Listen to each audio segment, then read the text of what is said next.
What if I told you that your brain has a secret switch, one you can flip in just 10 minutes to go from scatterbrained to laser-focused? Sounds like something out of a sci-fi movie, right? But nope, it's real. And once you understand the 10-minute rule, you'll wonder how you ever got anything done without it. Let's start with a little story. Imagine this. You're sitting at your desk. Homework's piled up. Your phone buzzes. There's a half-eaten sandwich on your desk, a sibling yelling in the background, and oh, what was that? A TikTok notification? You know you should be working, but suddenly everything feels more interesting than the one thing you're supposed to do. Sound familiar? Now, here's the trick.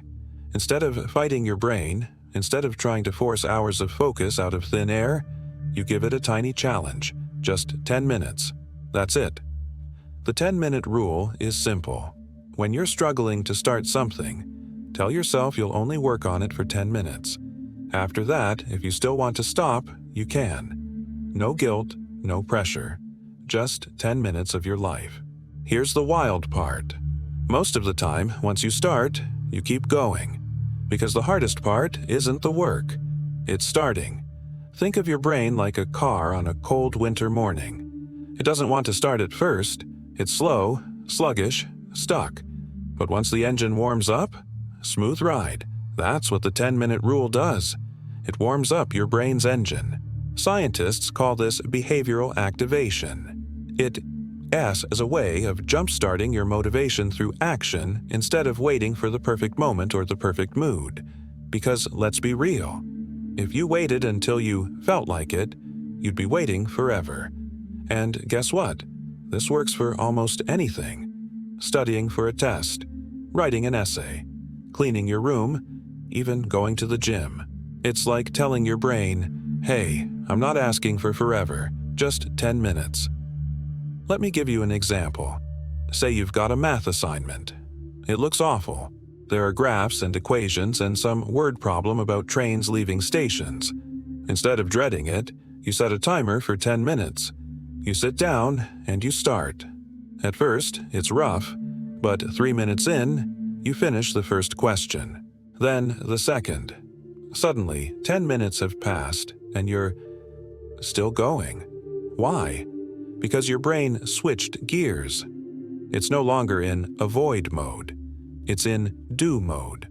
That momentum you built in the first 10 minutes carries you forward, and that's the secret. Here's the science. Your brain loves rewards.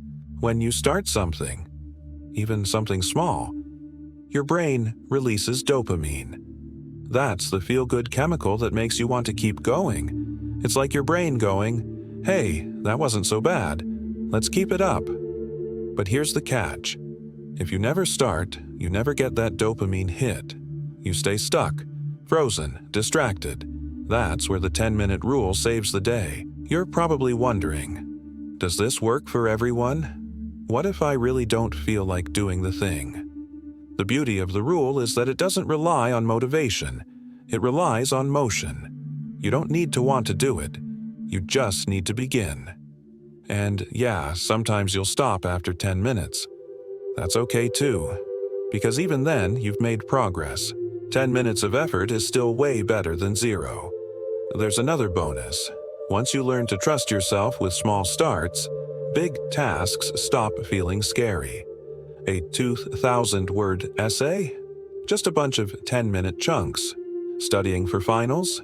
10 minutes at a time. You stop saying, I can't do this, and start saying, I'll just do a little. And that little adds up. Now, let's talk strategy. How do you make this work in the real world, not just in theory? First, eliminate distractions. I know, easier said than done. But just for those 10 minutes, silence the notifications, put your phone face down, and clear the noise. Think of it as focus armor. You're creating a tiny bubble of effort. Second, use a timer. Seriously, this is magic. There's something powerful about seeing the seconds tick down. It makes the task feel doable. You're not working forever, just until the timer dings. Third, give yourself permission to stop after 10 minutes. This part matters. If your brain thinks it's being tricked into doing more, it'll resist. But if it knows you mean it, that you'll stop if you want, it relaxes. You feel in control. And control leads to calm. Before you know it, you'll find yourself doing more than you planned. That's the beauty of momentum. Now picture this. You start using the 10-minute rule every day. Schoolwork feels easier. You're less stressed. You don't panic about deadlines. Why? Because you've learned how to outsmart procrastination. Not with willpower, but with a tiny shift in mindset. It's not about working harder. It's about working smarter. And sometimes smarter means starting smaller. So the next time you're stuck, overwhelmed, or just straight up not in the mood, remember this. You don't need to do everything. You just need to do 10 minutes. One task. Total focus. Ready? Let's go. Hey there, if you're enjoying this video and appreciate the effort behind it, don't forget to like this video. It really helps the channel grow, and if you haven't already, hit that subscribe button and turn on the notifications so you never miss an update. Oh, and one more thing, share this video with your friends. Spread the love and support. Alright, now let's get back to the video. Let me know if you want any tweaks.